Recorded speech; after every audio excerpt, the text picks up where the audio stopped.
Go'yoki hech narsa yo'q, lekin bu sizga shunaqa tuyuladi. Bu fokusni siz ham takrorlay olasiz. Yaxshilab qarang. Men sizlarga hozir bu fokusni o'rgatib qo'yaman. Sababi 100 ta fokus o'rgatish challenjiga start berganman va bu 38-video bo'ladi. Oldinda bo'ladigan 72 ta fokuslarni o'tkazib yubormaslik uchun hoziroq menga obuna bo'ling va 38 ta fokuslarni profilimga kirib o'rganib olsangiz bo'ladi. Biz esa fokusni o'rganishga ketdik. Bu fokus uchun oddiy rezinkani olib, barmog'imizga mana shunday kiyamiz. Mana. Buni esa orqaga tortamiz.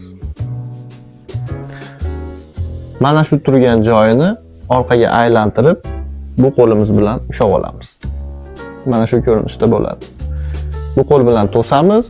Bu yerni esa yangi uzunroq ko'ynak yoki bo'lmasa jemfer bilan to'sib turamiz.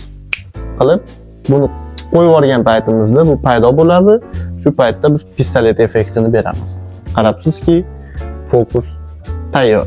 Xohlagan odamingizga shunaqa qilib rezinkani beradigan bo'lsangiz, butun umr esda qolasiz va arzimagan rezinka orqali nimasigadir ta'sir qilsangiz bo'ladi. Xullas, hozir obuna bo'lib qo'ying. Sizlar bilan Shoyatbek Mirzayev bo'ldi. Sog' bo'linglar, salomat bo'ling.